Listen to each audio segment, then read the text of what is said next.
Entrée du grand attaquant, Jonathan Almalé. Goal, goal, goal, goal, goal, goal, goal, goal, goal. Bonsoir Olivier, bonsoir à tous, bienvenue dans le Sport Show. C'est chaud, hein. C'est très très chaud ce soir. Une énorme émission ce soir et j'ai le plaisir, Olivier, j'ai le cavode comme on dit chez nous, de recevoir deux légendes vivantes du sport et du football et de l'Olympique de Marseille. Un ami de Radio Gem depuis beaucoup d'années, notre ami Avi Assoli. Salut Avi. Bonsoir, ça va Jonathan? C'est toujours un plaisir de vous avoir autour du plateau. C'est réciproque. Merci. Et que serait l'OM sans notre ami Mario Albano? Grand supporter, grand reporter. Oui, reporter, pas supporter. Ah, moins, bon, grand reporter au journal La Provence pendant des années. Bon, c'est un honneur pour moi de vous avoir, Mario. C'est pour moi un grand plaisir. Alors avec vous... Un grand plaisir et une grande émotion aussi de me retrouver à côté de mon ami Avi, parce que depuis qu'il est à la retraite, on se voit, évidemment. On se voit même en dehors des stades, mais derrière un micro, comme ça faisait plus de 10 ans. Oula. Et pourtant, on en a partagé, on s'en est raconté des bêtises à l'antenne. C'est vrai. Mais à la mi-temps de chaque match, il venait me donner son point de vue. Voilà. Et bien sûr, notre ami Arnaud qui revient dans l'émission. Salut Arnaud. Salut Jonathan, bonsoir. Bonsoir Arnaud. Bonsoir Mario. Voilà. Alors moi ce soir, c'est pas moi l'ancien. Non. Parce qu'habituellement, c'est toi l'ancien. C'est moi le plus ancien. Et là, alors je vais écouter parce que Mario, j'ai des sources. Je lis. J'ai toujours lu Mario Albano, les photos, les notes des joueurs. Il n'y a pas de souci avec la photo de Mario Albano. Un tout petit peu plus jeune, mais c'est pas grave. Heureusement. Et attention que voilà, il n'y a pas de souci. Et puis Avi sur France Bleu à l'époque. C'est notre jeunesse qui est là. J'étais à fond aussi pareil. Et alors là, je vais vous écouter religieusement. Alors ce soir, on va parler bien évidemment du livre que vous avez sorti, donc Les Grands Buteurs de Marseille. Et notre ami Avi va nous parler aussi de ce bouquin-là. Exactement. Oui, les grands buteurs. Mais bon, on va laisser quand même l'invité de parler, c'est lui qui parlera le mieux de son livre, c'est lui qui l'a écrit. Mais je vais essayer de présenter Mario Albano. Et moi je vais le corriger parce que c'est une vieille habitude. Il me corrige toujours. Donc, gentiment. Hein. Oui, comme d'habitude. Mais pas de pique ce soir, Mario. Il y a des auditeurs et c'est des corélégionnaires la plupart, donc fais gaffe. On va te traiter d'antisémite. Ah non. C'est pas le cas. Donc, comment présenter Mario en quelques minutes? C'est impossible. Franchement, quelques heures alors. Il me faudrait des jours. On a le temps. Alors, Mario Albano, c'est mon ami, mon collègue. Il vous l'a dit il y a 2 secondes, on a travaillé ensemble. Mais c'est un compagnon de route, d'avion, de train, de bateau, sur les routes de France, de Navarre et de l'Europe. Parce qu'on a sillonné l'Europe pour cet OM qu'on aime bien. Je ne vais pas vous raconter nos campagnes quand on suivait l'OM. On continue encore, lui continue encore, et c'est tant mieux. Et vous allez voir qu'avec Mario, on s'est croisés souvent, alors qu'on n'était ni lui, ni moi, encore journalistes. Et oui, on n'était pas journalistes quand on s'est croisés. Je vais le surprendre, vous allez voir, tu vas voir, Jonathan. Alors, rapidement, Mario, pour moi, c'est la Bible. C'est la Bible du football, la Bible de l'OM en particulier. L'historien du club. Et oui, c'est un historien. D'ailleurs, vous avez vu dans la Provence, il n'y a que lui. Enfin, il est né, je peux donner ta date exacte? Tout à fait. Franchement, bon alors, si tu insistes... C'est marqué dans le livre. Il est né le 19 janvier 58. Et bien sûr, à Marseille. Ce jour-là, l'OM perdait à domicile contre Angers. Laisse-moi aller plus vite. Ne coupe pas mes effets. Mario a commencé à aller au stade, au Vélodrome. Il était dans le ventre de sa mère, enceinte. Il a continué petit à y aller. Quand l'OM jouait devant les tribunes vides, Cherbourg, Boulogne, Besançon, ma ville, on aurait pu se croiser encore, puisque j'étais là-bas. Tu le sais, Mario. Et là, voilà pourquoi j'ai dit on aurait pu se croiser. Il y a encore une autre fois, vous allez voir. Mais bon... Et Forbach où tout Marseille dit j'y étais. Voilà, il y avait 434 spectateurs. Tout Marseille qui était. Mais lui, il y était. Non, je n'y étais pas. Non, je n'y étais pas. Voilà, il est honnête, il y était pas. Parce que tout le monde dit j'y étais. 434 spectateurs. Ouais, quelques années plus tard, ils étaient 10 000. Oui. Mario a assisté à la montée de l'OM en D1 en 66. OM Bastia. Ah, encore un douloureux souvenir. Ça aussi fait partie de notre vie à tous les deux, bien sûr. L'OM gagne 3-0 à Luvonne. Si je compte bien, tu avais 8 ans en 66. Ouais, exactement, 8 ans et demi. Ouais. Voilà. Avec notamment les buts de Joseph, buteur encore lors de la finale de la Coupe de France en 1969. Et là, Mario, j'y étais aussi. Et oui, parce que moi, j'habitais Besançon, j'ai remplacé un joueur professionnel qui s'appelait Malou Emma, et c'était mon premier match à Lille. Et au retour, le président a eu des places de Lille en train jusqu'à Paris, et on est allé là-bas au stade Colombe, à Colombe, et j'ai vu Joseph, le fameux Joseph, marquer qui est dans le livre, hein, parce qu'il faut toujours revenir vers le livre. Hein. On n'a pas encore parlé du livre. Donc on aurait pu se croiser là encore, tu vois. Bon, alors, c'est un beau cadeau, on a assisté à la finale, OM Bordeaux à Colombe. Alors deuxième fois, on aurait pu se rencontrer, comme je viens de le dire. La troisième sera la bonne, Mario, ici à l'OM, comme quoi il n'y a pas de hasard. Ça n'existe pas le hasard. C'était obligé qu'on se voit. Puisque après, on a travaillé presque ensemble, on a fait la route ensemble. Mario avait été récompensé par ses parents parce qu'il avait bien travaillé à l'école ces temps-ci, et ils lui ont offert le voyage et la finale. Voilà. Ça, c'est pour être précis. Il a toujours travaillé, toujours bien noté à l'école. C'est vraiment Bravo. Le premier. Au lycée aussi, ça continuait, avant d'aller au stade devant un fan absolu, un grand. Il était fan absolu de qui ? De Josip Skoblar. Qui ne l'était pas. Ah ouais, soulier d'or, voilà. Donc Josip Skoblar, voilà, qu'il découvre le soir du 30 décembre. Alors vous allez voir ce qu'il va faire après. Ah, mais il a un drôle de caractère, lui. Petit, hein. Grand, maintenant il est gentil. Et puis donc, en octobre 74, on voit partir Josip Skoblar de l'OM. Et alors Mario, il veut plus aller au Vélodrome. Enfant, pendant près de 2 ans, il a plus voulu aller au l'OM parce qu'on lui avait enlevé son Skoblar. Et c'est véridique. Et pourtant, sont arrivés Gersino et Paulo César. Paulo César est devenu... ils ont même joué peu de temps ensemble, très peu de temps ensemble. Ben voilà, il a fait sa tête. Il a dit, on m'a enlevé mon buteur, je ne viens plus. Voilà. Alors après avoir relu et mis en page les articles de ses confrères, il a commencé à écrire régulièrement sur son OM, l'OM de Boubacar, à Pascal, l'année de la montée, c'était durant la saison 83-84, l'année des Minots. Hein. Voilà. Et depuis, Mario a écrit et il écrit encore pour notre plus grand plaisir. Des pages, il en a noirci, puisqu'il a couvert des milliers de matchs, toutes les finales, toutes de Coupe d'Europe avec l'OM. Pour être précis, 174 matchs de Coupe d'Europe avec l'OM, 5 Coupes du Monde, excusez du peu, de 88 à 2014, et l'Euro de 84 à 2016. Voilà. Donc, il en a fait des matchs, c'est un vrai connaisseur. En 220 matchs de l'équipe de France, ce qui a permis à Mario, en 200, de s'être rendu au mur... En 2005. En 2005, de s'être rendu au mur des lamentations, le Kotel pour nous, ça s'appelle le Kotel Amaravi, à Jérusalem. Voilà. Donc, il a suivi l'équipe de France et il a été mettre son petit papier dans le mur. Est-ce que ça s'est réalisé ? Eh ben oui, puisqu'il fait plein de livres. Voilà. Comme quoi, ça marche. Non, mais ça n'était pas ça que j'avais mis, mais ça s'est réalisé. Mais ça s'est réalisé. Alors, Mario est modeste. Et là, je vais le faire rougir. Regardez bien, il va devenir rouge. Ouais, avec la barbe, ça se verra pas trop. Hein. Il n'aime pas trop qu'on parle de lui. Ça, c'est vrai. Ça, il n'aime pas. Et là, je le vois, il est pas bien. Et c'est un ami. C'est un ami de 30 ans. Je vous l'ai dit, les voyages en Europe et toutes les rencontres, les anecdotes qu'on ne vous racontera pas parce qu'il y en a eu tellement, n'est-ce pas Mario ? On va pas dévoiler tout ça. Mais il faut savoir que tous les journalistes de la région et de France, quand ils avaient un doute sur une date ou un joueur, ils se tournaient vers Mario.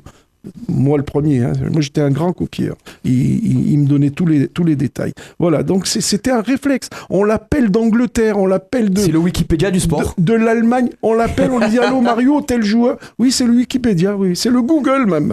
Voilà, donc en fait il parle, et en plus, peut-être que je me trompe, il en parle bien plus, il parle 5 ou 6 langues. Mais non.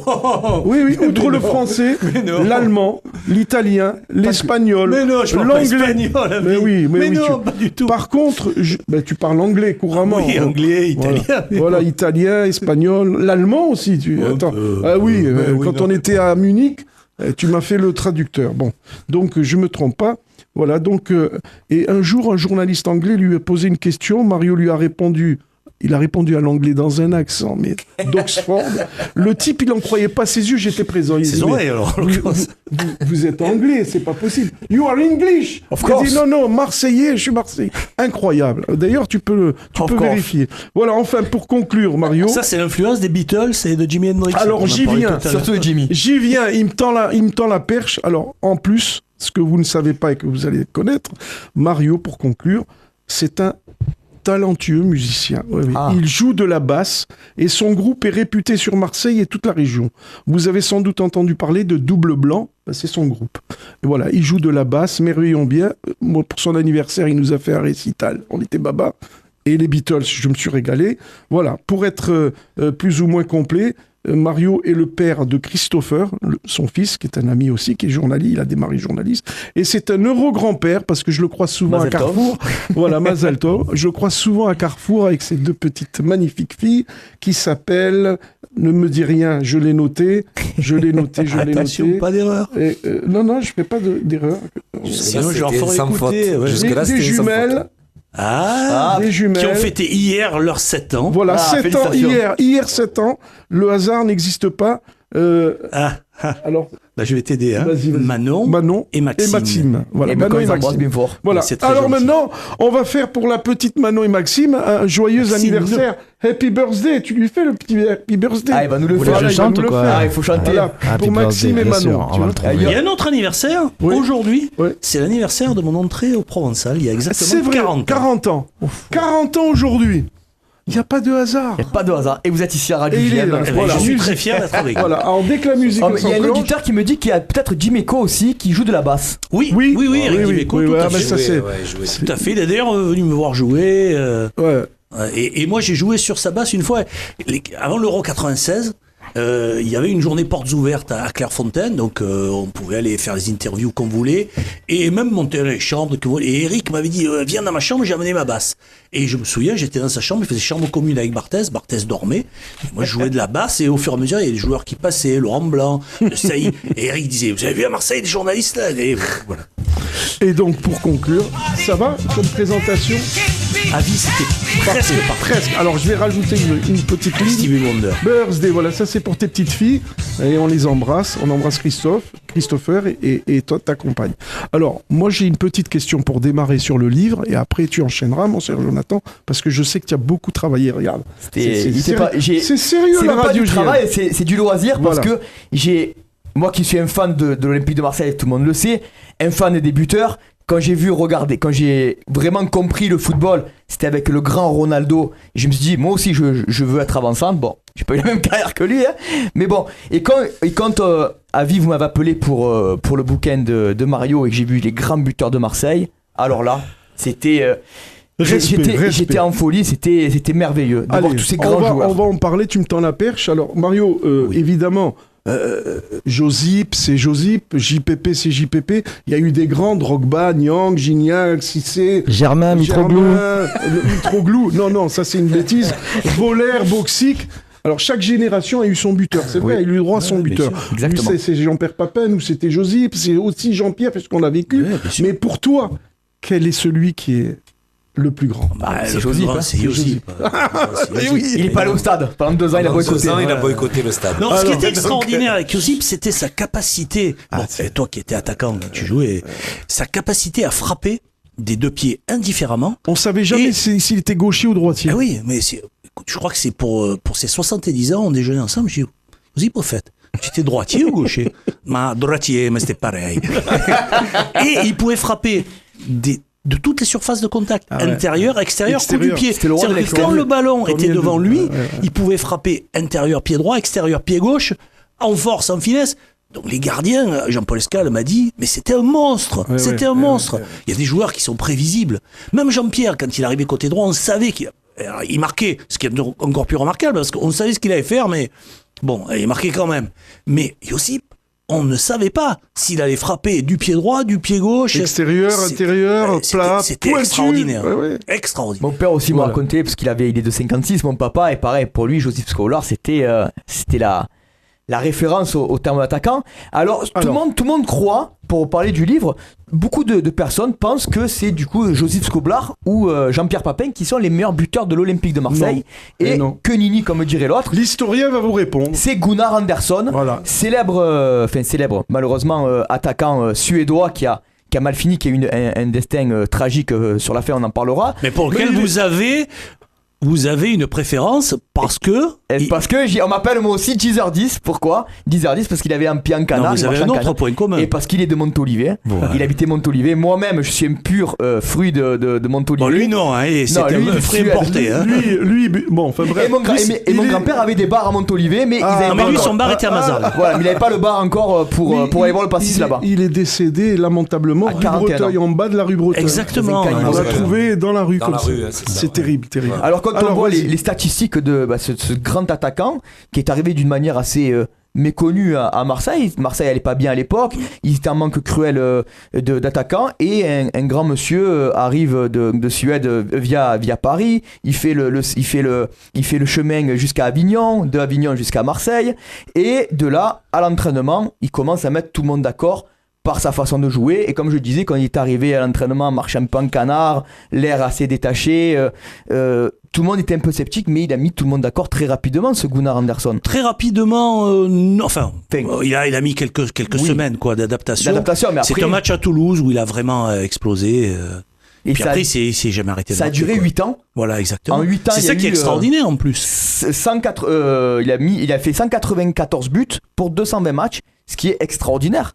Comme même ratio, pour l'époque. Oui. C'est que peu importe les époques, hormis Ronaldo et Messi, maintenant qui ont mis plus de buts que de matchs joués, mais pour l'époque, c'était extraordinaire. Il a révolutionné. Et ce qui m'étonne, c'est qu'il n'a pas eu une grande reconnaissance de la part de la Suède, de son pays, ou de la France. Alors, à l'époque, il s'était bien fait naturaliser français. Non, mais à l'époque, quand il y avait beaucoup de pays où quand le joueur quittait son pays, il n'était plus sélectionné. D'ailleurs, la Suède, par exemple, en 1950, sont allés en demi-finale de la Coupe du Monde. En fait, il n'y avait pas de demi-finale, mais c'est une poule finale où il y avait le Brésil, l'Uruguay, la Suède. Oui. Et ils avaient des joueurs extraordinaires qui avaient signé au Milan AC, Gren, Nordahl, Lidholm, qui ne sont pas allés à la Coupe du Monde. Voilà, qui ne sont pas allés à la Coupe du Monde parce qu'ils avaient quitté le pays. Donc, lui, c'était le cas. Et Josip Skoblar, après, quand il est venu à Marseille, il a pu être sélectionné à l'équipe de Yougoslavie. Et donc, Gunnar Andersson, qui n'était pas une star en Suède quand il est venu, il y avait un joueur à l'OM, qui était un Suédois qui s'appelait Dan Ekner, qui était beaucoup plus connu en Suède. Roger Magnusson m'en a beaucoup parlé.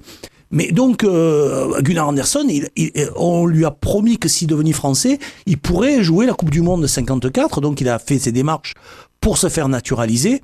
Et malheureusement, la naturalisation est arrivée beaucoup trop tard, malgré l'aide de Gaston Defer, qui était maire de Marseille. Et donc, il a pas pu jouer cette Coupe du Monde. Et en 58, il aurait pu la faire avec la France en Suède, parce que la Coupe du Monde, c'était trop tard. C'était un peu... il y avait Copa, il y avait Fontaine, il y avait déjà du monde en équipe de France. Alors, ce destin tragique, moi, j'ai regardé un peu la photo, parce que Gunnar Andersson, je voyais pas trop la tête qu'il avait, donc il y a des photos de lui dans le livre qui sont en noir et blanc. En noir et blanc. Donc, ce qui est bien dans le livre, c'est qu'il y a aussi des photos, il y a des images d'époque qu'on se doutait pas voir, à la limite sur Wikipédia ou quoi, mais il y a vraiment de très belles photos avec une bonne qualité, et il y a beaucoup de recherches. Et quand je vois sur Wikipédia pour voir la tête qu'il avait à 41 ans, on aurait dit qu'il avait 70, 80 ans. L'alcool, ça l'a ravagé. Alors dans le livre, vous dites une chose qui est très juste. Vous citez, je me rappelle plus de la personne, mais qui dit fais attention au pastis, ne le bois pas. C'était son entraîneur. Et il a goûté une fois à Montolivet. Et malheureusement, il est plongé dedans. Et on l'a retrouvé quasiment dans un caniveau à Breteuil, mort à 41 ans. Il y a eu quand même des funérailles grandioses. Il y a eu plus de 2000 personnes lors de ces funérailles. Et bon, malheureusement, il n'a pas eu une fin à l'image de sa carrière olympique de Marseille. Il a quand même été ovationné quand il est revenu quelques années plus tard à Marseille. Mais bon, il est assez dans l'oubli. Même s'il est décédé, il y a quand même des joueurs qui... il y a eu d'autres buteurs. Hein. Il y a quand même eu Josip Skoblar. Et puis, en plus... il n'a pas été associé à des victoires. Josip et Jean-Pierre, eux, ont été champions de France. Gunnar Andersson, il a encore plus de mérite. Jouer dans une équipe de l'OM qui a atteint une finale de Coupe de France en 54, gagné la Coupe Drago en 57, mais dans l'ensemble, c'était une équipe beaucoup moins performante. Malgré, il a eu aussi de grands coéquipiers, Larbi Ben Barek, Roger Scotti, Jean-Jacques Marcel, mais pas au niveau des équipes de Josip Skoblar ou de Jean-Pierre Papin. Donc, il a eu encore plus de mérite. Il a fini meilleur buteur du championnat de France dans un OM qui a joué les barrages en 1952. Donc, imaginez que le meilleur buteur du champion de France, ce soit un attaquant de Guingamp. Non, c'est pas le cas. Alors, Donc, ça a failli avoir avec Drogba à l'époque. Hein. Voilà, passons sur Josip, son allez, donc, voilà. moi je voulais faire d'avant, mais bon, Josip Koblar est quand même le 3e meilleur buteur de l'histoire de l'Olympique de Marseille.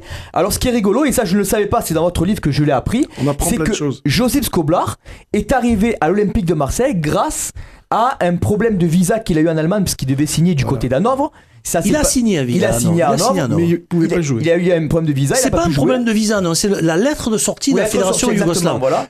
À l'époque, il fallait avoir 27 ans pour sortir, et la fédération yougoslave, lui, il a forcé un petit peu le passage. Et en mesure de représailles, ils ont envoyé la lettre de sortie trop tard. Donc, en Allemagne, il pouvait pas jouer. Donc, il a signé à Hanovre. Alors qu'au départ, c'est le Bayern qui le voulait, mais exactement. bon, le Bayern n'est pas assez riche à l'époque. C'est paradoxal, mais bon, ça n'était pas un grand club à l'époque.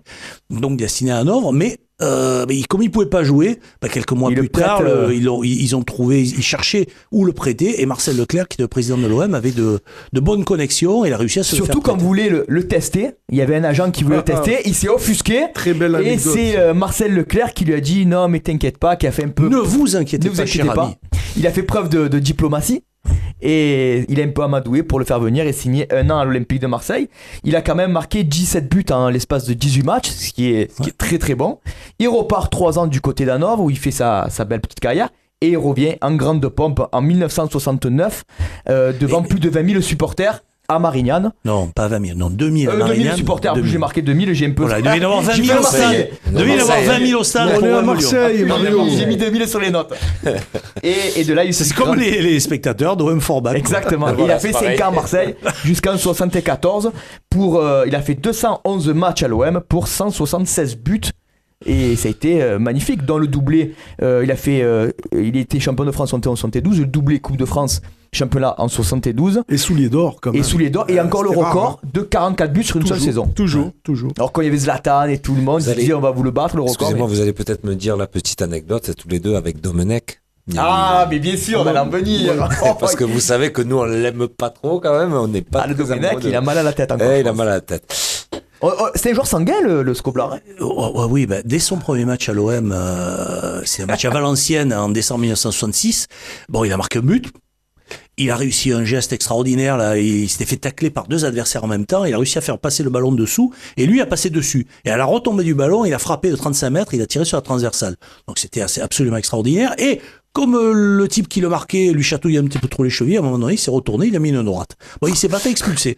Donc c'est vrai qu'il était effectivement plutôt sanguin. Il m'a raconté aussi que lors de la finale de la Coupe de France en 1972, il y avait celui qui le marquait, je ne me souviens plus de son nom, qui lui aussi n'a pas arrêté de lui mettre des coups. Et à un moment, il s'est retourné, le ballon était loin. Il n'y avait pas des caméras, il n'y avait pas d'arbitre de surface. Donc il s'est retourné, il a mis une terrible gifle. Et le gardien de Bastia, c'était son ami, c'était Pantelic. Et de loin, il a entendu Pantelic qui disait à son défenseur, « je t'avais dit d'être gentil avec lui !» Je t'avais dit.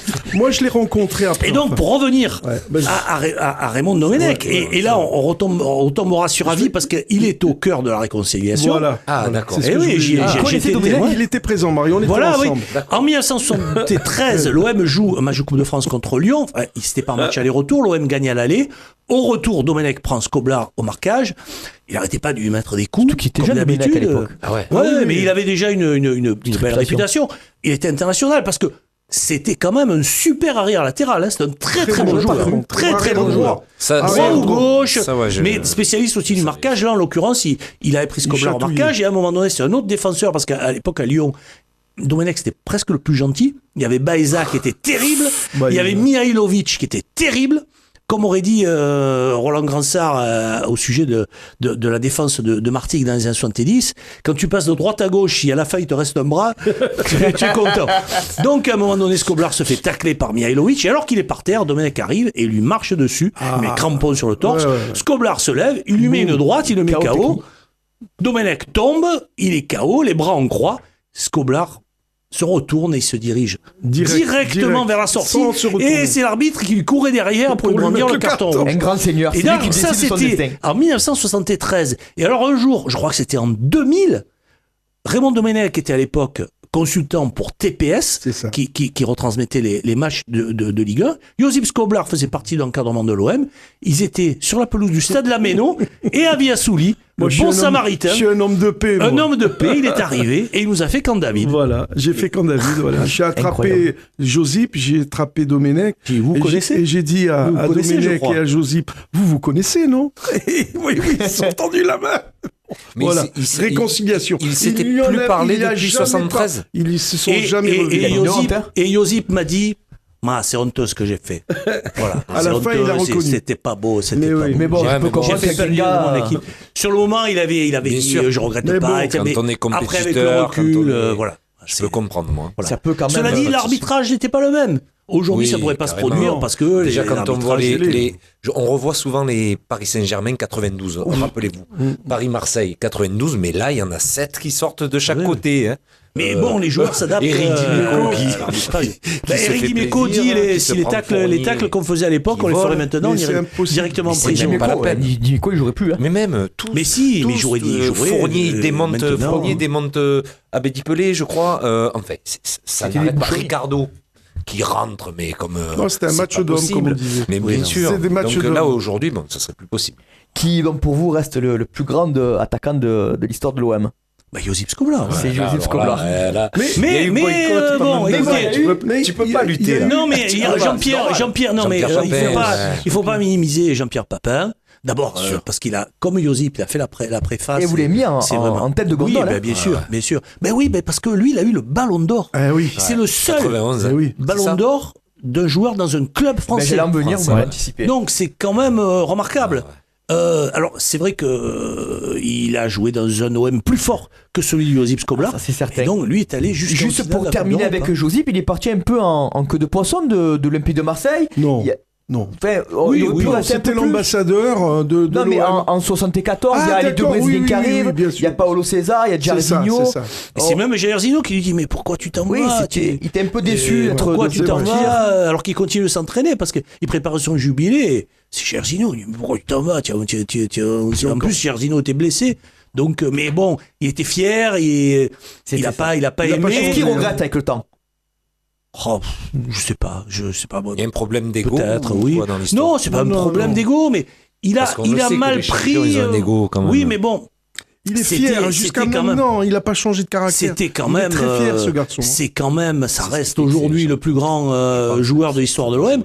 Donc, le pousser un petit peu comme ça vers la sortie pour prendre Jairzinho qui à l'époque était lui aussi un petit peu sur la fin, il est arrivé blessé. En fin de saison, les deux Brésiliens sont partis, il a fallu acheter un autre joueur. Donc, je pense que ça, moi à l'époque, j'avais 16 ans, je l'ai mal pris pour la façon dont ça s'est passé. À ce moment-là, il aurait fallu en fin de saison lui dire, écoute, on va se tourner vers autre chose. Oui, être clair avec Tu as fait lui. ton temps, mais le faire partir comme ça par la petite porte en octobre, non. Bon, C'est- surtout c'est- qu'il c'est toujours son Leclerc, dernier match, il a c'est quand même marqué Leclerc 2 buts. toujours en hein. 74. Non, c'était Fernand Méric. Et voilà. Voilà. D'accord. Et Avec d'ailleurs- Leclerc, ça serait pas passé Et pareil, d'ailleurs, peut-être, quand non Je sais Josip pas, Skoblar est revenu, bon, il y a eu des propositions pour devenir manager. Ça faisait partie un petit peu du deal. Il revenait, mais pas avec ce président-là. Il y a eu un changement à la présidence D'accord. aussi. J'avais une question. Ça va enchaîner avec Jean-Pierre Papin. Donc Papin, on le présente plus parce que toutes les générations le connaissent. Bon, déjà les plus de 20 ans. Papin, il a quand même fait 6 ans à l'OM. Ceux qui sont nés justement Un il y a peu 20 moins. ans, ils l'ont pas vu jouer. Hein. Oui, c'est vrai. Bon, maintenant il y a les vidéos, il y a YouTube, il y a tout ça qui Oui, fait c'est vrai, que- c'est vrai. Est-ce qu'il y a une certaine petite rivalité positive entre Skoblar et Papin? Non, Parce non, que- une admiration mutuelle. Une admiration, grande d'accord. admiration Il n'y a mutuelle. pas de rivalité. Les Non, attaquants, non. ils s'apprécient. Non, non, Il- une grande admiration mutuelle. Bon, Jean-Pierre me dit le plus grand c'était lui. Il me dit moi je le connaissais pas quand je suis arrivé, mais je me suis renseigné, j'ai vu. Ça, c'est Voilà. bizarre pour un avançant de pas connaître Skoblar. Oui, Pas mais, Skoblar, c'est oui, mais, Skoblar, quoi. oui, mais Sa bon, génération, il était petit aussi. Il explique qu'il regardait pas. Ils regardaient pas forcément le football à la télé parce qu'il y avait pas autant de football à la télé. Il y avait très peu de matchs. Il y avait les finales de Coupe de France. 2-3 chaînes en plus à l'époque. Voilà, mais il y a des matchs de l'OM à la télé au temps de Skoblar. Il y a eu le match retour à Ajax, le match retour à Gornik. Il y a eu 2-3 matchs de Coupe de France. Oui, des matchs importants, quoi. Mais pas beaucoup. Mais même les matchs OM-Ajax, fameux match qui a attiré plus de 40 000 spectateurs à Marseille, qui est avant la grande période de l'OM des années 90. Voilà, avec Johan Cruyff. Il n'était pas télévisé.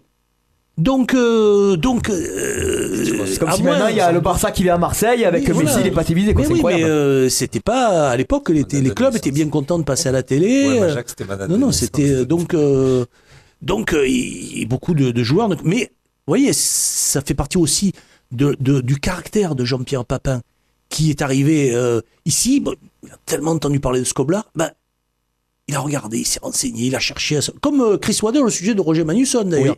Oui. Et donc, il m'a dit, je l'ai vu, j'ai revu, il avait des choses que j'avais pas, cette spontanéité. Donc, il y a une admiration que après ils se sont rencontrés. C'était difficile pour Jean-Pierre au début, on disait j'en peux plus. Oui, bien sûr. Et on l'appelait, ils se sont nommés le Babache.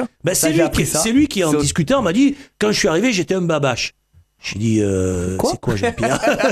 Il m'a dit, mais un babache, un ch'ti, c'est un idiot, un bonnet. Il arrivait de Lille. Voilà, c'est ça, de Belgique il venait. Il jouait à Bruges. De Boulogne, après il jouait à... Il a joué à Bruges. Il fait la Coupe du Monde de 86 et à l'issue de la Coupe du Monde... Il devait aller à Monaco et... Exactement, et c'est pas la volée. Très malin, qui le vole. Et Jean-Pierre Papin, on se souvient qu'on l'appelait J'en peux plus parce que la première année, il a été assez...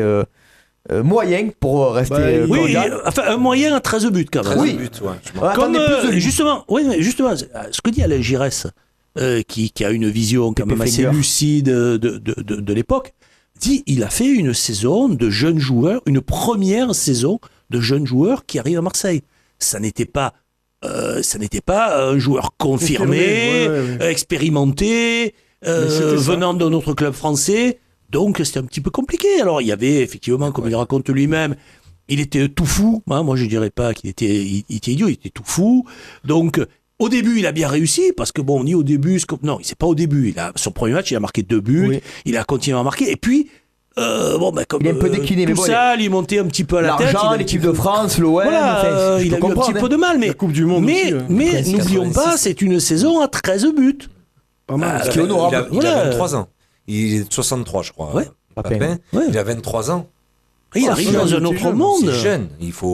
Il arrive dans un autre monde et il a eu justement l'intelligence de travailler, d'apprendre d'Alain Giresse, d'apprendre de Klaus Salof, d'écouter les conseils de Gérard Banide. Il a eu des grands. Et mais il a voulu les écouter. Voilà, il y en a qui les écoutent pas, les conseils. Surtout, je veux pas faire le conflit des générations, surtout pas. Mais aujourd'hui, on a l'impression que ça s'est perdu. Ouais. Les jeunes, là, Papin, il était, mais avec Giresse. Gros travail. C'était un gros travailleur. C'était un gros travailleur et il les écoutait, il respectait les anciens. Et aujourd'hui, j'ai pas l'impression. C'était un travailleur puisque il faisait des opérations de but, il tirait au but avec Casanova pendant des mois et des mois derrière. Il y en a qui restent sur leur talent propre. Vous prenez on disait Beckham, Arsène Wenger, c'est pour faire le lien avec Papin, c'est des beaux travail. Wenger disait quand Beckham a été à Los Angeles et qu'il voulait venir jouer pendant la trêve américaine, finalement il était à la Milan, il va à Arsenal et il disait je te prends David à condition que je pas tous les médias, les paparazzi, etc. Elle a dit coach, il n'y a pas de problème, je serai n'importe quel joueur lambda de Arsenal. Il s'est entraîné pendant 2 mois avec la réserve des joueurs de moins de 21 ans. Il me dit jamais vu un pro comme Beckham. Il venait tôt le matin, il partait tard le soir, il s'occupait des gens, il donnait des conseils. Et il était à coup, c'était intriguant professionnel. Et ce que j'ai lu dans votre livre, Mario, c'est que Papin, il faisait du rab un quart d'heure. Mais oui, Avis peut très bien avec le raconter. Il l'a vu avec Casanova qui faisait des misacs de numéro 2 de l'OM à l'époque. Et c'était extraordinaire. C'est Jean Fernandez qui a été l'adjoint. Il disait on faisait toujours du rab et puis on faisait 10 centres. Quand il en mettait 3 ou 4, il commençait à râler. Quand il en mettait déjà 7, 8 sur 10, déjà il commençait à être content. Alors parfois on commandait un plateau repas parce que la séance pouvait durer un quart d'heure comme elle pouvait durer 182 buts en 215 matchs pour JPP qui est le deuxième meilleur buteur de l'histoire. Et ce que dit Alain Giresse et qui qui est assez extraordinaire, parce que parfois on voit des gestes, on dit c'est un beau geste, il a tenté un geste, bon il n'a pas réussi, mais non, mais Jean-Pierre, comme l'explique Alain Giresse, il a banalisé la reprise de volée. Bah, il faisait une reprise de volée. C'est Alain Pécherel qui a surnommé la papinade le 6 mai 88 à Niort. Non, à Marseille, contre Niort. Contre Niort. Et c'était un grand porteur du Provençal. On y était aussi à Niort, tu te souviens? Oui, à Niort, on y était au match aller. Penalty. C'était pas contre Abedi Pelé, parce qu'il jouait à Niort, Abedi Pelé. Aussi, bravo. Mais pas cette année-là, Bravo. On pense à qui? À Drogba? Juste pour terminer avec JPP, c'est malheureusement, il fait ses adieux assez émouvants au Vélodrome, il prend le micro au milieu du stade, il s'en va pour le Grand Milan et malheureusement contre Cannes. Alors j'ai une petite anecdote, si tu permets, Mario. Mais oui, je t'en prie. Tu étais pas, mais il y avait ton collègue qui était Patrick Foncello, on était deux dans le match amical à Jérusalem. Et, en 92. Alors j'ai une anecdote qui sort du privé, qui va être publique là. Et donc le soir, il reçoit un coup de fil d'Italie. Avant même, c'était en décembre, et il fait ses adieux en mai. Et il reçoit un coup de fil, après avoir mis son petit billet dans le mur. Le soir même, on l'appelle, et comme il parlait pas italien, c'est Doigt de Fée, que tu connais bien, le kiné de l'OM, Jacques Bailly, qui faisait le traducteur. Et moi, j'étais là, j'écoutais. Mais qu'est-ce que tu fais? J'ai dit, ne t'inquiète, je dirai rien du tout. Et je me suis avalé cette pilule. En tant que journaliste, on veut donner des scoops. Pendant 5 mois, j'ai gardé ça dans ma tête.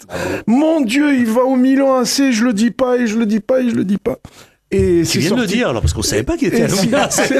Et c'est sorti dans la Provence. Bon, j'ai fait en sorte d'être en même temps. Mais voilà, l'histoire de Papin, c'est à Jérusalem, avec Bailly, qui avait eu le coup de fil, et il y avait Tapi, il a dit, vas-y, prends-le. Et c'est là qu'il a... J'ai dit à personne, il n'y a que lui, Bailly. Au moins, ça prouve votre... sa fiabilité et sa fidélité. Exactement. Alors, j'avais une question. Oui. Ça tombe bien. Milan AC est champion d'Europe en 94. Et Papin joue encore, mais il n'est pas champion d'Europe. Il n'est pas dans le bonne équipe. Il est pas sélectionné, il est blessé. Pour ça, je me suis posé la question, pourquoi Papin n'est pas champion d'Europe en 94 avec le Milan AC, sachant qu'il est encore dans l'effectif milanais, quoi. Il y a deux saillies.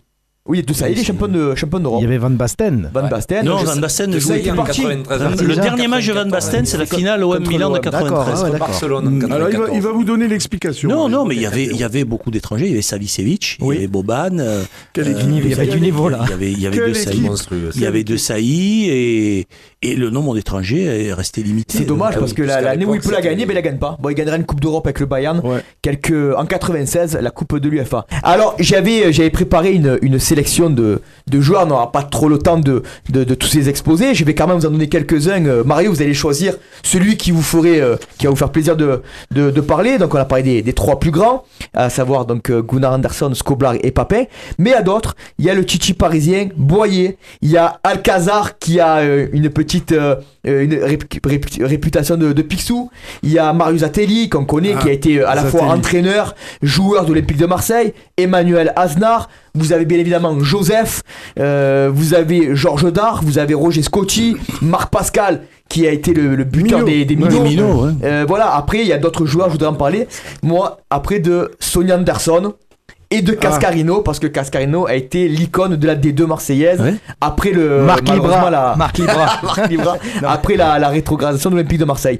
Alors parmi tous ces joueurs, moi je voulais juste dire, parler de Georges Dard, parce que quand on fait avec Olivier notre chronique quasi quotidienne sur l'OM, sur le... Ça me fait plaisir, vous parliez de Georges Dard, parce que c'est vrai qu'on parle toujours des mêmes, et c'était l'une des idoles de mes parents. Moi, quand j'ai grandi, mes parents parlaient de cette équipe-là, quoi, de Georges Dard, Roger Scotti, Jean Robin, exactement, Félix Jean Robin, Pironti.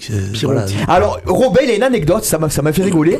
Ben moi, cette anecdote de Robin, ça s'est passé dans ma famille. Alors pour ceux qui ne savent pas, Robin a été membre actif, donc c'est-à-dire sociaux, abonné de l'Olympique de Marseille, avant que son père le déclare, parce qu'il allait le déclarer à la mairie. En passant, il est allé par le club des supporters de l'OM, il est allé déclarer son fils en tant que ça n'existait pas, le club des supporters. C'était le membre actif de l'OM. Voilà, il était membre du club. Moi, j'ai ma famille, ma mère est espagnole, pas d'origine, elle est espagnole, et j'ai beaucoup de familles du côté de Madrid qui sont sociaux du Real.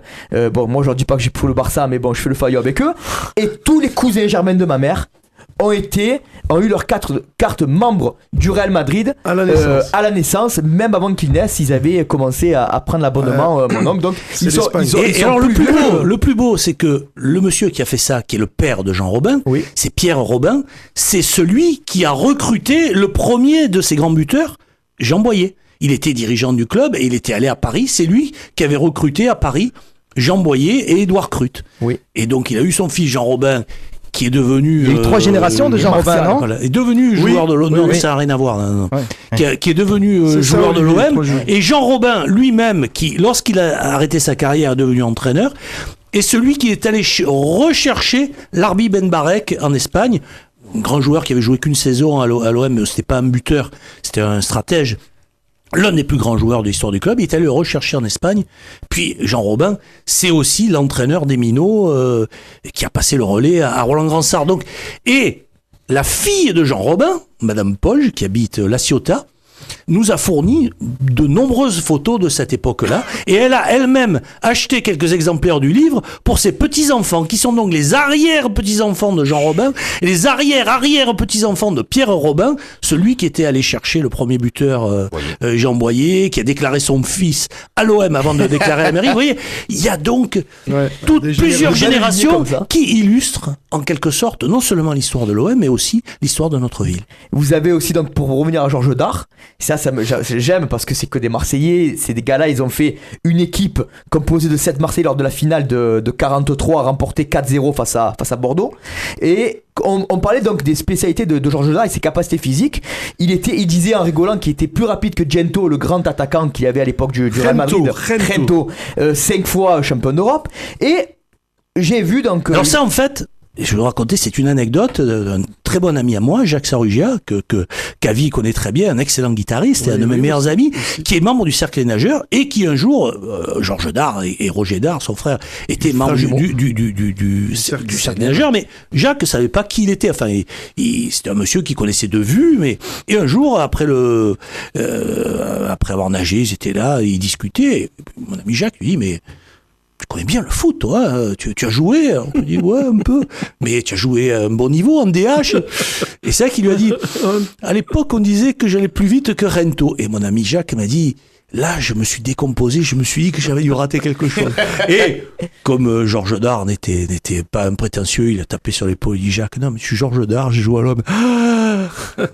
Et surtout qu'à l'époque, il avait des capacités physiques aussi. C'est-à-dire que prenez un gars comme Jesse Owens qui est champion olympique, il a couru le 100 mètres en 10 secondes. 10 secondes 2, je crois. 10 secondes 2, exactement.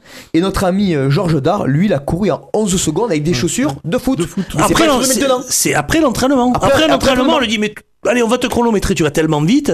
Et ils l'ont chronométré avec des chaussures de foot après l'entraînement. Incroyable. Donc c'est quand même remarquable. 106 buts et 330 matchs pour Et d'ailleurs, Georges Dard. c'est un de mes amis du journal, Fabrice Lamperti, donc qui est plus jeune, et qui m'a dit, mais bon, je connaissais Georges Dard, et c'est dans ton livre que j'ai appris que c'était un tel buteur. Parce que, voilà, c'était pas un avant-centre, c'était un ailier droit, parfois ailier gauche. Oui. Donc, ça qui on disait, voilà, les buts, c'est réservé aux avant. Exactement. Différemment, mais effectivement, c'était un joueur qui partait de son côté droit ou du côté gauche pour venir marquer des buts. On va survoler d'autres attaquants. Donc, vous prenez par exemple Roger Scotti, qui était, jusqu'à ce que Mandanda le dépasse, le recordman de matchs avec l'Olympique de Marseille. 452 matchs pour 66 buts inscrits. Mandanda, lui, a 486 matchs à son actif. Alors Scotti, c'était pas franchement un buteur, parce que c'était un milieu de terrain, mais il a joué 15 ans, de 43 à 58 jours, donc 15 ans, évidemment, il en a marqué beaucoup. C'est pas l'un des plus jeunes à avoir remporté. Oui, il a gagné la Coupe de France à 17 ans. 17 ans, on le voit d'ailleurs, les photos remarquables que nous a donné la fille de Jean Robin, on le voit, il a 17 ans, il est vraiment... Il avait pas un magasin Boulevard Baye. Oui, il avait un magasin de sport, Scotty Sport, c'était un des magasins réputés. Et je voyais Scotty Sport. Scotty Sport, c'était ça. Avant, les footballeurs ça me faisait rêver, ça. Leur reconversion, c'était dans les articles de sport. Le commerce. Et il y en avait un qui était au Chartreux. Aussi. Il avait plusieurs magasins. Non, mais il y a un autre grand buteur. Il y a un autre grand buteur de son magasin.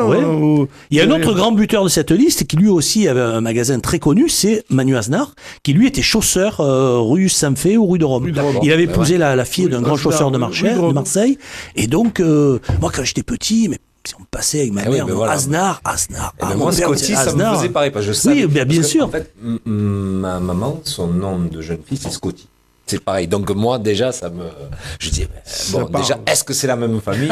Non, c'était pas la même famille. Mais en tout état de cause, quand je descendais au boulevard Baye vers Castellane, parce que moi, j'habitais vraiment au boulevard Baye au plat, et je descendais souvent sur Castellane, je voyais ce magasin Scotty, je savais que c'était le joueur qui avait ouvert son... Et voilà, et donc ces gens-là étaient un petit peu mythiques, hein, pour moi, dans les années 60. Parfois, mon père m'amenait dans les matchs, et puis on voyait Pironti, il me disait Pironti. Puis je voyais ce type avec un front énorme. Félix Pironti, un front énorme et grand. Et Roland Courbis, qu'il a bien connu quand il était jeune, parce que c'était un copain de son père, disait son front, il servait bien à la fois pour marquer les buts, mais aussi pour la bagarre. Et avant de parler à la nouvelle génération ou la génération intermédiaire des années 90, voilà, ça m'a fait rigoler, c'est Alcazar qui on le surnommé Picsou parce que il venait caisse d'épargne, il débarquait d'Espagne, il s'avère que c'était un grand-oncle de José Nigo et on disait qu'il s'est acheté une très grande maison du côté des 5 avenues, un bel appartement. Sa famille d'Espagne arrive, leur donne une modique somme en leur disant je veux plus vous voir, enfin bref. Il marchait sur la pointe des pieds pour pas user les chaussures, donc il aurait pu peut-être être un grand danseur étoile s'il a voulu se convertir. Non, on apprend beaucoup de choses dans le livre. Exactement. Et surtout, il y a un jeune joueur qui s'appelle Aristide Gorelli, exactement. Ça a été le dernier rescapé du premier titre champion de l'OM en 1937. Je l'ai rencontré en 2009. Il est mort en 2010 ou 2011, je crois. Il avait 93 ans. C'était un homme remarquable qui avait été prisonnier de guerre, donc qui après la guerre n'avait plus joué au football. Et donc il était dessinateur industriel. Il a fait sa carrière professionnelle. Et c'est un homme remarquable. À 93 ans, quand j'étais chez lui, il lisait Le Monde, il lisait Le Canard enchaîné. Il avait une énorme biographie de Mohamed Ali. Toute sa tête, c'était extraordinaire et il m'avait raconté donc cette fameuse anecdote que je vous laisse raconter à votre tour.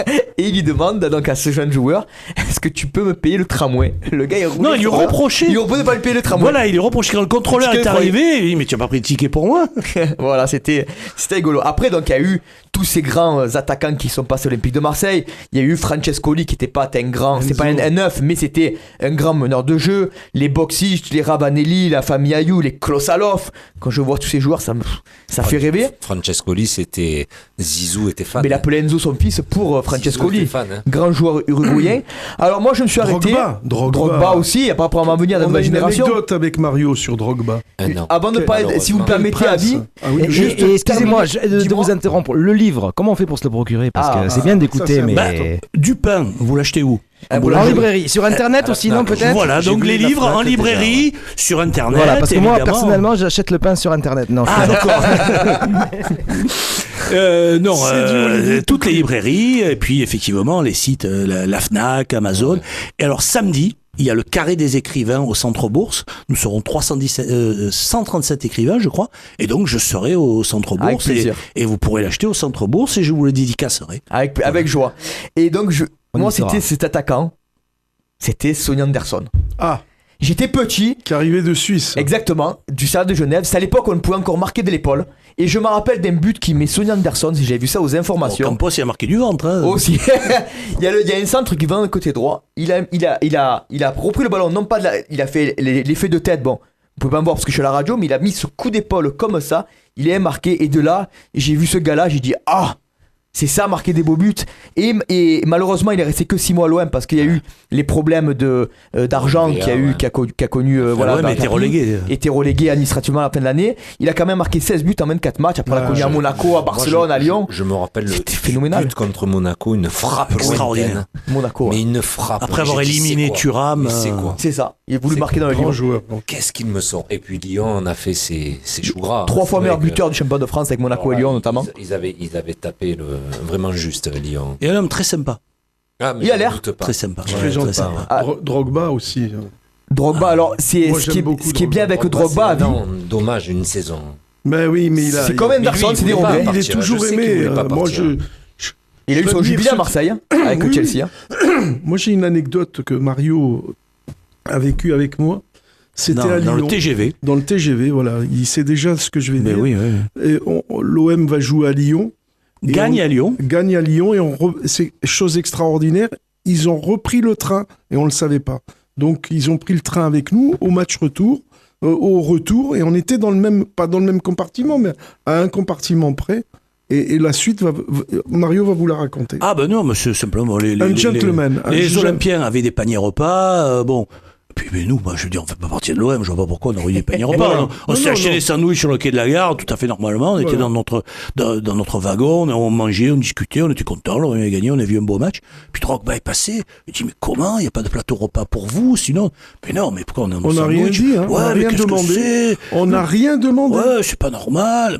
Mais non, pourquoi Didier, il n'y a aucune raison. En plus, on travaille. Voilà, il est parti au restaurant, il est revenu. Sans nous le dire. Il s'est arrêté. Et il nous a donné des boissons, des sandwichs, bouteilles de vin, des pizzas. Et finalement, il est resté avec nous et on a discuté. On a fait 1h30 On a discuté jusqu'à Marseille, on n'a ni mangé ni bu. Oui, non, parce qu'on n'arrêtait pas de parler. Et on a parlé. Mais quelle classe, quelle générosité, c'est un gentleman. Moi, je l'adore. Bon, on a vu tout ce qu'il a fait aussi pour son pays. Il s'est mis à genoux devant les gens à la télévision pour que la guerre civile cesse à... Les ethnies Non, puis c'est vraiment un cas unique. Alors, vous avez cité Sonny. Bon, Sonny, c'est vrai que lui, il est resté un petit peu moins longtemps puisqu'il est arrivé en cours de saison. Mais tu restais qu'un an, Drogba, Didier. Mais Didier, c'est. Mais il a marqué. Mais il a vraiment. Ça a été. Malheureusement, il est resté.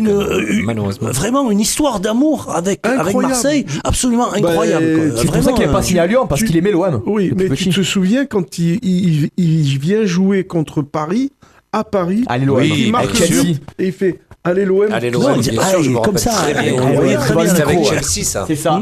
Il met un coup franc magnifique, il met un doublé au parc. Il met un doublé au parc. Et il y a eu. Alors, ce qui est rigolo, c'est qu'il vient à peine d'arrêter sa carrière à 40 ans passés. Oui, il jouait avec Phoenix. Avec Phoenix, en D2 américaine. On va le retrouver, peut-être qu'il passera un peu. Il a coupé les cheveux aussi. Il est plus. Ça lui va mieux. Moi, je préfère. Alors, ce qui est pas mal, c'est que comme. Et il est allé en Israël sous l'invitation de Tal Chaim. Exactement. Qui joue avec lui. Exactement. Donc, je l'ai su par mon cousin. Exactement. Alors, à l'époque, l'OM avait le nez creux pour dénicher pas mal d'attaquants, parce que quand on voit la liste que vous avez que j'ai énoncée. Bah, Drogba, c'est un peu. C'est après, mais comme vous voyez Anderson. Drogba, c'est un peu Skoblar. Qui à l'époque était au celui de recrutement. Skoblar, lui on le voulait. Bernard Levesque était même. Et même avec Malouda. Voilà. Ils devaient venir tous les deux. Ils étaient même allés lui apporter un maillot. Exactement. Lui, il avait envie de venir à l'OM. Ils devaient venir tous les deux. On devait les prendre les deux. Puis finalement. Non, c'est Lyon qui voulait les deux. Lyon voulait les deux. Mais nous aussi après. Mais on n'a pas voulu. Après, il y a eu. Malouda aussi. Je crois qu'on voulait le gratter aussi. Malouda. On voulait avoir les deux, mais bon. Et l'autre, c'était pas sa passion de l'OM qui a fait qu'il est venu chez nous. On a eu Maoulida. Ah, il était pas mauvais, Maoulida. Il nous a rendu des services. Il nous a rendu service. Et puis même sacré joueur de cœur, Maoulida. Énormément. C'est vrai. Marseillais. Avec les chaussettes, là, les bandelettes. Il habite derrière chez moi maintenant. Il fait Laurier, lui, non? Ouais, moi je suis dossé juste maintenant. On n'est pas loin. Alors, je disais, il y a eu le nez creux dans les années 80. Vous avez quand même donc les Papins, vous avez Klaus Alof, vous avez dans les années 90 Ravanelli, vous avez Francescoli, vous avez Boxic, Rudy Voller, Anderson. Ça enchaîne les grands buteurs, même en D2. On arrive à avoir Cascarino. Les années 90-2000, il y a Fabrizio. Je le vois arriver. Et là, c'est-à-dire que voilà, on arrive, avec parcimonie, on a Niang, Drogba qui arrive, il nous fait. Non, il y a Drogba qui tombe du ciel, il nous fait une saison fantastique. Derrière, c'est Louis Ndoula, les Bamogo et des joueurs assez moyens. Mais de tout temps, il y a eu dernier, c'était génial. Non, mais de tout temps, il y a eu des attaquants décevants. Et donc là-dedans, il y a ceux qui ont réussi, mais je peux vous en citer à toutes les époques. À toutes les époques. Louis Ndoula et Bamogo signent chacun 16 buts la saison d'avant. Oui, bien sûr. 16 buts. C'est la preuve on se dit jackpot. Parce que, et sur la vente de Drogba, rappelez-vous, on prend Lizarazu, rappelez-vous quand on refait l'équipe, et puis cette équipe, elle plonge. Et derrière, on arrive après. C'est terrible. C'est parce que c'est un autre contexte. Et le football, c'est un sport collectif, en fait. Oui, mais eux, ils ont eu le problème. Ils arrivaient derrière Drogba. Ils arrivaient derrière Drogba. Et ça, c'est lourd à porter, je pense. C'était difficile. Mais de tout temps, il y a eu des échecs. Citer Jiménez, mais il y en a eu dans les années 50. Il y a toujours eu. Amalfi, il y a eu. Des fois, on trouve des compos d'équipe, des attaquants dans les années 50, des gens qui n'ont pas marqué l'histoire. Ils sont pas tombés en D2, l'OM, avec les deux Brésiliens, Jairzinho et Paulo César, c'est de l'année d'après. Non, pas du tout. Non, beaucoup plus tard. Avec Trésor. Avec Trésor, c'est avec Berdol. Six, c'est le spécialiste de la ouais, Marc Berdol, c'était quand même, c'est le premier joueur de l'OM qui a marqué un but. Il fait descendre non, pas Saint-Étienne, Lens. Lens, il a fait quelque chose. Mais Met Six, on l'appelait après en Turquie. Mon père me disait Berdol. Mais oui, mais Marc Berdol, voilà, c'est le premier joueur de l'OM qui marque un but en Coupe du Monde. Il est pas, c'est pas lui comme joueur qui joue à Angers qui a dû signer à l'OM pour être sélectionné équipe de France parce que c'est quel joueur qui était bon en D2 qui a dû signer à l'OM. On m'avait raconté une anecdote qu'il devait signer on l'a fait signer à l'OM pour être sélectionné équipe de France. Non, Berdol, il a été sélectionné équipe de France alors qu'il jouait à Angers. Et puis il est parti en Allemagne, et bon, mais il a pas choisi le bon club, il était à Saarbrück. Il a pas flambé, et c'est là qu'un soir, alors qu'il habitait Sarreguemines, à côté de Saarbrück, il jouait pratiquement plus, on a sonné à sa porte, il a ouvert, c'était Josip Skoblar, qui lui a dit, voilà, je deviens manager de l'OM, monsieur à côté de moi, c'est Jelma Markovic, sera l'entraîneur. On voudrait te faire signer. Et il m'a dit, quand Skoblar vient chez vous pour faire signer à l'OM, on ne discutait pas une heure, hein. Un quart d'heure, on était d'accord. Et il est arrivé à l'OM, et Skoblar en même temps a récupéré Boubacar, et l'un et l'autre ont marqué plus de 20 buts, 20 et 21, Boubacar et Berdol. Et après la génération qui arrive, vous avez Gignac, Gomis qui fait quand même une saison un peu la Drogba entre guillemets, à 20 buts, Thauvin qui s'est révélé des talents de buteur, que chaque année ses statistiques progressent, 16 buts, 22 buts, là il est sur des statistiques assez intéressantes actuellement.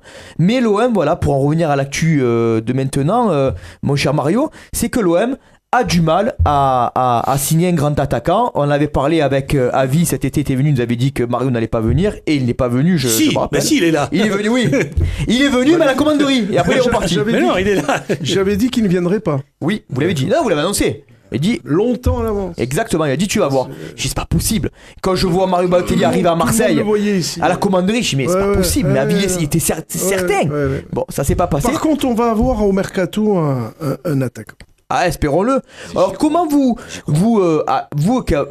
avec votre œil de spécialiste, Avi, Mario, Arnaud, comment un gars comme Mitroglou, qui a quand même une expérience de la Coupe du Monde, de l'Euro, de la Ligue des Champions, il a marqué des buts, que quand on prend des joueurs comme lui, comme Germain, on sait qu'ils sont faits pour jouer à deux devant. Et que les deux, moi je suivais la Ligue des Champions, j'aimais bien le foot portugais parce que je l'ai sur la chaîne câblée, je regardais un peu Benfica, le Porto.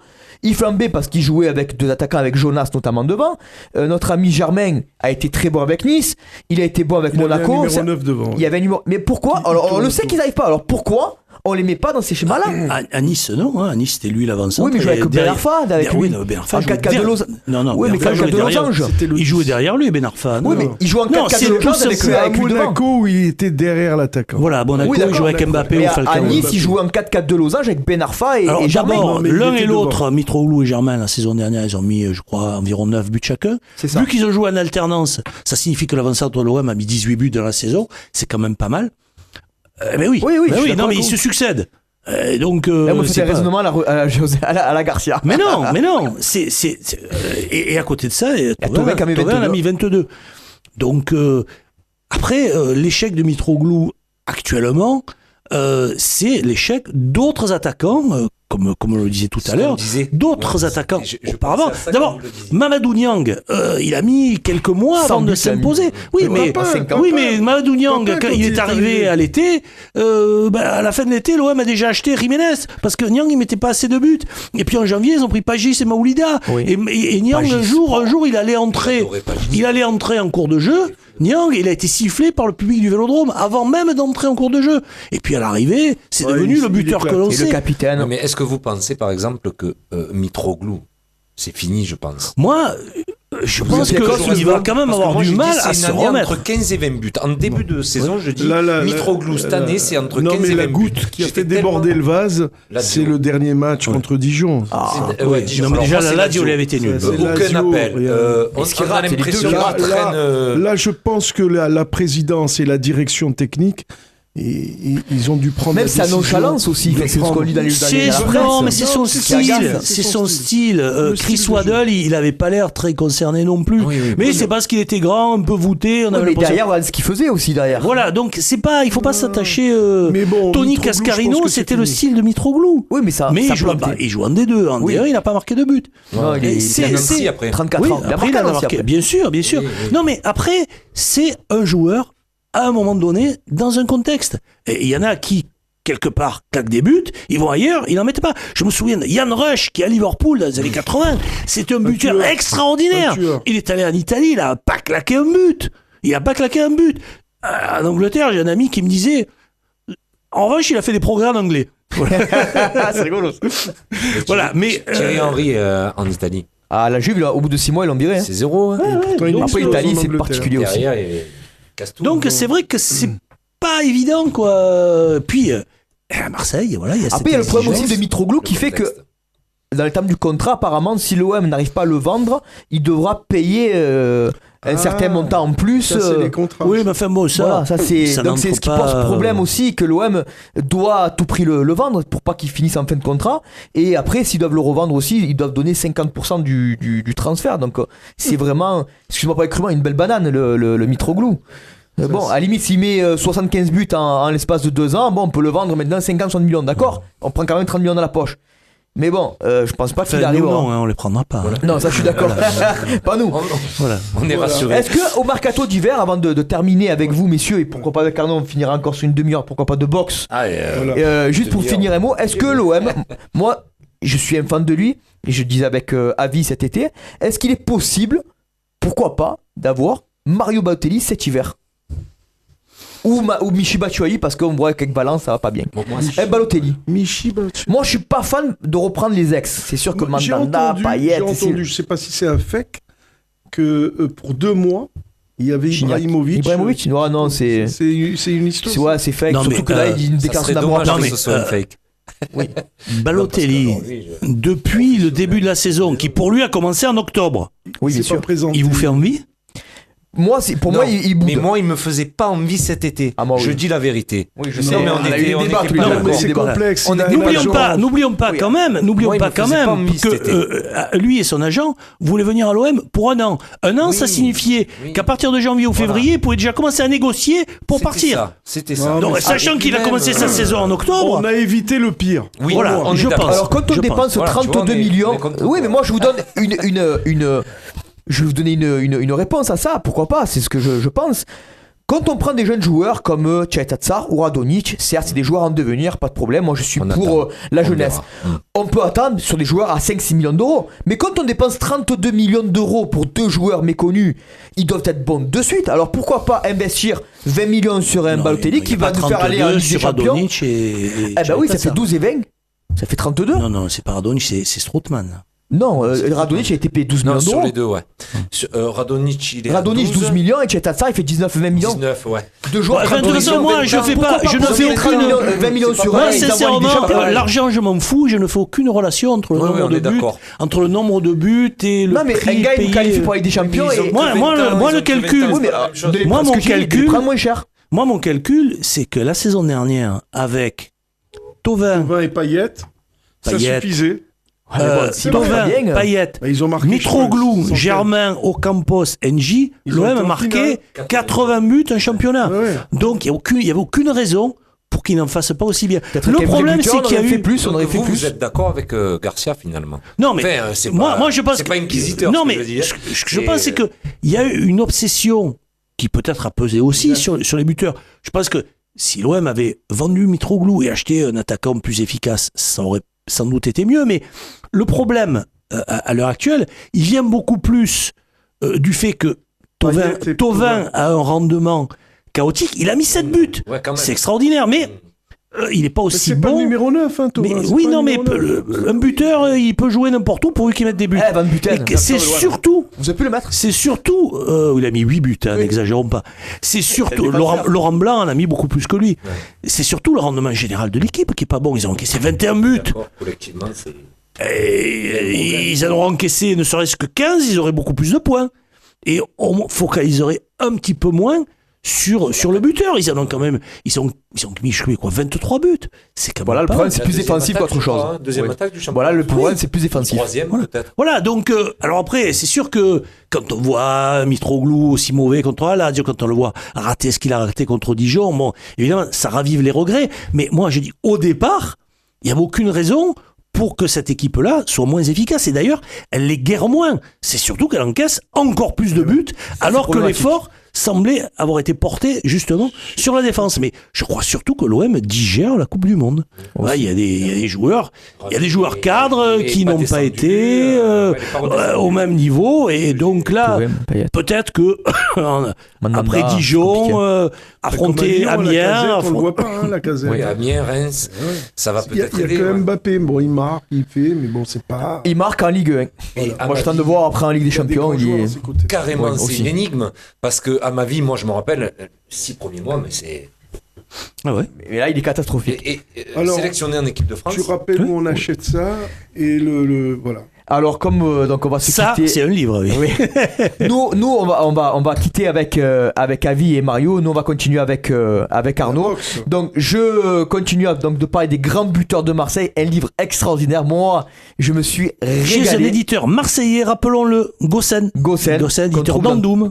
En plus grand club d'Andoum. Voilà. J'allais les voir à Di Giovanni à l'époque. Et donc, on le trouve effectivement dans toutes les librairies. On le trouve à la Fnac. On peut le commander sur Internet, à la Fnac, à Amazon.